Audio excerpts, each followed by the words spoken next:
My name is Jorge Gutierrez, and I co-created with my wife El Tigre, The Adventures of Manny Rivera, which is a TV show for Nickelodeon.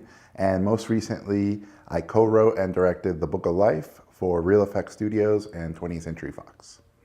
Originally I went to CalArts, California Institute of the Arts, and we had a lot of visiting artists, people who were working in the industry, and they would come in and show us what they were doing. And for me, it was seeing, wow, that guy went to school here 5 years ago and now he has his own TV show. Like, it made it seem like a doable thing. Like when I met Craig McCracken and Gendy, they came to visit. And I remember thinking, like, I want to be the Mexican Gendy. Like, I want to do what those guys are doing. And so as soon as I graduated, I had a student short, won a student Emmy, and that opened lots of doors. But no one would hire me because all my stuff looked Mexican. And so a producer at Nickelodeon said, I'm not going to hire you, but I look at this stuff and it's great, but I'm going to give you a piece of advice. The only person who's going to hire you to do this type of stuff is you. I was like, what? And he said, you have to pitch your own stuff. That's the only way you're going to get to do this stuff. And so that's what I did. I just pitched and pitched and pitched. Eventually Sony optioned and bought my first internet cartoon, and I was off in that world. I was officially a creator. I worked really hard, and thanks to that, lots of doors opened in TV, and I started doing pilots everywhere. I did one at Warner's, I did one at, two at Disney. Eventually El Tigre happened at Nickelodeon. We worked really, really hard. El Tigre ended up winning 7 Emmys in 1 year, which was pretty crazy. Thanks to El Tigre doing so well, lots of doors opened in the feature side, and I finally got to make Book of Life. Well, Book of Life originally was at a different studio, and at that time, I remember thinking, if we make a movie that I'm not happy with, that is something that does not feel like what the original intent was, and it's very successful, I'm screwed for life. I will never feel good about what I've done. If we make a movie that I'm really proud of, but no one sees, it's just as bad. So how can I try to make something that I think is really good, that hopefully a lot of people enjoy? And so typical creative differences happened at that first studio. And I look back now and I'm very thankful that they were so nice and gave me my rights and allowed me to continue. But it was definitely a moment where I thought, I'd rather not make a version of this that I'm not happy with at all. I can live with not making this movie if it's not gonna be the right version of it. And which was very foolish of me, probably financially, but as an artist, that's all we have, right? The most powerful word an artist has is no. And so that's a big lesson I learned there. When I was an intern, my first job out of school, I was an intern at Sony on Stuart Little as an animation intern. And I met an animator there named Brad Booker, who, as time would go by, would leave animation and become a development producer. And he's the guy who I kept in touch with. And so after Book of Life didn't work out at that first studio, I had been in touch with him, and he said, look, we've never made a theatrical feature of our own. We're ready to take that plunge. We like you, we like your idea. If you trust us, we'll trust you. And so at that point, I had felt, well, I left Mexico to make things about Mexico. I guess I'm gonna have to leave Hollywood to make a Hollywood movie.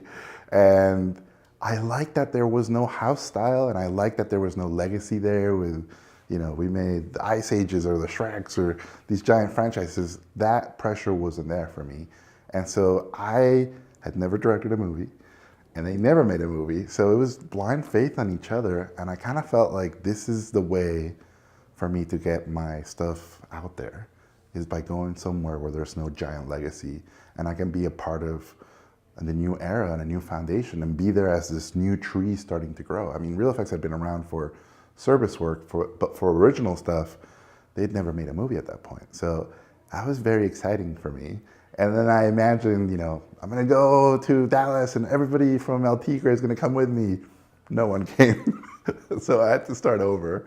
But it was a complete adventure. Like making the movie, moving out of LA and just sort of going into the Wild West, well, the opposite direction, to go make this movie. Guillermo has always been one of my film heroes. And so I had been working on Book of Life at Real Effects for a year, and they asked, who would be your dream producer? And, of course, Guillermo del Toro. And at the time, he was directing The Hobbit, so I thought, well, there's no way he can do it. And as soon as we started talking, he came back. He stopped working on The Hobbit, came back to LA. At that point, he was the most popular, director. It seemed like he got offered everything. So I thought, for sure, we'll never be able to meet with him. And so meeting after meeting getting canceled, eventually I got to go to his house, his memorabilia, crazy house. And it was a disastrous pitch. It was kind of a legendary, terrible pitch. And then at the end, I thought, man, I really screwed this up. Like, at least I got to meet him, right? That's how I felt. And so when I was done with the presentation, he agreed with me. He said that was one of the worst pitches I've ever seen.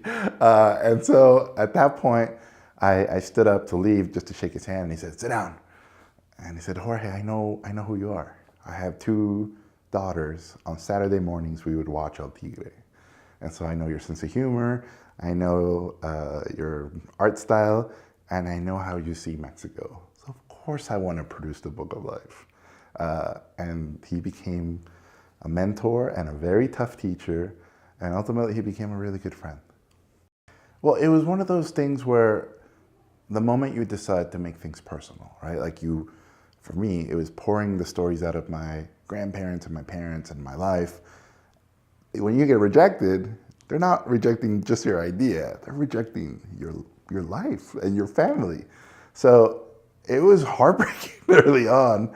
And then I kind of realized I can't take that stuff personal. The people who are developing stuff, you're making a TV show or a movie, and it has to fit into what they're looking for. So I learned to adjust, and I learned to pitch things.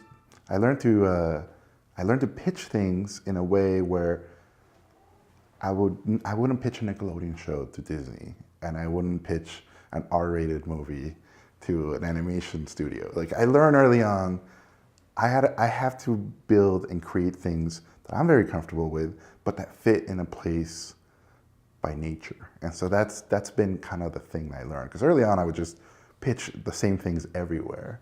And I treat all my creations like my kids.